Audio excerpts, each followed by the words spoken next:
تو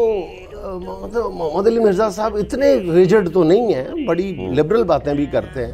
تو اگر عورت کی تصویر آتی ہے تو وہ تو نہیں دکھا رہے نا، تو اگر اس میں اشتہار آ جائے گا تو اگر وہ کمائی جو ہے وہ کسی یتیم خانے کو دے دی جائے، کسی رفاہی مقصد کے لیے استعمال کر دی جائے، خود نہ استعمال کریں، تو اس میں دیکھیں جی، ان ساری باتوں کا جواب یہ ہے کہ میں واقعی جینولی یہ بلیو کرتا ہوں کہ مجھے اللہ کے حضور پیش ہونا ہے، مجھے اپنی آخرت کی فکر ہے، میں کبھی کوئی ایسا ڈیسیژن نہیں کروں گا جس میں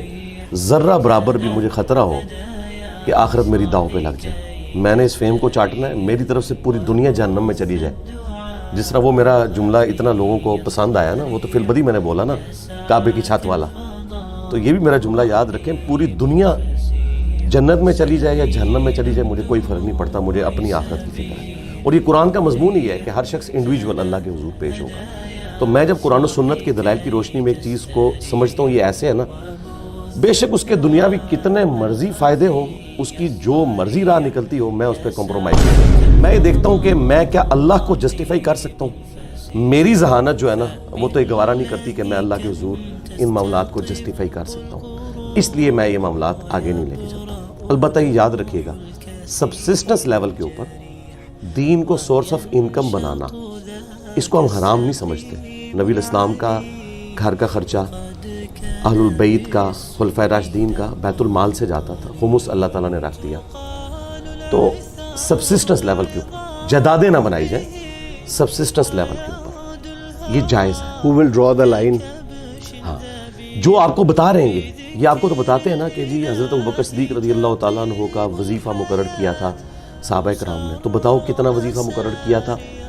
کیا بات ہوئی تھی، وہ آگے نہیں بتاتے، اصل بات تو وہ ہے نا۔ اور پھر دیکھیں وہ چیز ان کو کیسا ایکسپوز کرتی ہے۔ بخاری میں حدیث ہے کہ حضرت ابوبکر کو جب خلیفہ بنایا گیا تو انہوں نے کہا دیکھو میرا کاروبار اچھا خاصا چل رہا تھا، لیکن اب تم نے امور خلافت میرے سپرد کیے ہیں، تو میں اپنے بیوی بچوں کو کہاں سے کھلاؤں گا؟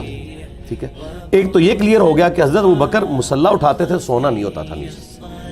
باہر کے لوگ کس طرح کہتے ہیں کہ جی ہمارے بزرگ جو ہیں وہ مسلح کے نیچے سے سونا نکالتے ہیں، حضرت ابوبکر تو کہہ رہے ہیں کہ میرے بیوی بچے بھوکے مریں گے اگر میں نہیں کماؤں گا۔ اس کا مطلب ہے دنیا میں ایسے نہیں ہوا کرتا، دنیا کو اللہ نے اسباب کے ساتھ جوڑا ہے۔ اچھا، دوسرا پھر صحابہ کرام نے مشورہ کر کے ایک جو عام مہاجر کا وظیفہ تھا وہ ان کے لیے مقرر کیا، کوئی ایکسٹراڈنری نہیں، سبسسٹنس لیول کے اوپر، جدادیں نہیں بنانی۔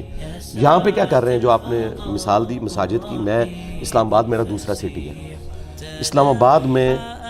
ابھی ایک سیکٹر لانچ نہیں نہ ہوتا تو پہلے وہ نقشے سے نکلواتے ہیں یہاں مسجد کہاں بنے گی، تو آپ دیکھیں گے کہ ایک ویرانے میں ایک بندہ چٹائی لے کے بیٹھا ہوگا، ایک مٹکا اس نے رکھا ہوگا، ساتھ 2-3 لوٹے، آپ کو ترس آئے گا یار یہ بندہ کس طرح اللہ کے لیے وقف ہوا ہے، لیکن آپ کو پتہ ہی نہیں اس نے اربوں کی انویسٹمنٹ کی ہے، اربوں کی، کروڑوں کی نہیں۔ کچھ عرصے بعد جناب وہ پلاٹ نکلتا ہے، پھر وہ چندے لیتا ہے، پھر وہ اس کو کھڑا کرتا ہے، وہ امپائر اس کی ہوتی ہے، تنخواہ اس کی ڈکلیئرڈ ہوگی 25,000، اس کے ایک دن کا خرچہ 25,000 ہوتا ہے۔ اس سے کہیں کہ یار تمہاری تنخواہ تو 25,000 ہے، گاڑی کہاں سے رکھی ہوئی ہے تم نے؟ اتنا ان ڈیپتھ نالج قبضہ گروپ کے بارے میں آپ کو آیا کیسے؟ اس لیے کہ میں اسی سسٹم کا حصہ رہا ہوں نا جی، اس حوالے سے کہ میرا بچپن سے لے کے یعنی اس دعوت کو لانچ کرنے تک میرا اٹھنا بیٹھنا رہا ہی مولویوں کے اندر ہے نا۔ یونیورسٹیز کی تعلیم تو الگ سے، لیکن میری جو دوستی یاریاں اور اس پورے سسٹم کو تو میں سمجھتا ہوں۔ اگر کوئی کہہ رہا ہے یہ غلط ہے تو آ کے بتا دیں، ہم نے تو اپنی آنکھوں سے یہ دیکھا ہے، میں نے تو ان مساجد میں نماز پڑھی ہوئی ہے، اور آج میں جب ان مسجدوں کو دیکھتا ہوں ماشاءاللہ امپائرز کھڑی ہوئی ہیں، تو جب ڈکلیئرڈ تنخواہ 25,000 ہے تو گاڑی، ڈرائیور اور پتہ نہیں کہ کچھ اور انہوں نے نال اٹیچ کیتے ہیں اپنے، بندہ کہتا ہے یار کیا ہے، تو وہ آپ کو پتہ چلے گا کہ انہوں نے جو چندہ بک ہے وہ اپنے قبضے میں رکھی ہوئی ہے۔ چندہ بک اگر قبضے میں ہے، ڈکلیئرڈ تنخواہ 25,000 ہے اور روزانہ کا خرچہ آپ 25,000 کر رہے ہیں، تو اس کا مطلب تو یہ ہے کہ جو اللہ کا سارا فضل ہے وہ چندہ بک سے ہی آ رہا ہے۔ اکاؤنٹیبلٹی ان کی کوئی نہیں ہے، کوئی ٹیکس نہیں، کوئی اکاؤنٹیبلٹی۔ اور آپ کو تو پتہ ہی نہیں بھی جمعے والے دن کتنے لوگ ایسے ہاتھ میں رکھ کے دے دیتے ہیں ان کو، وہ الگ سے ہے۔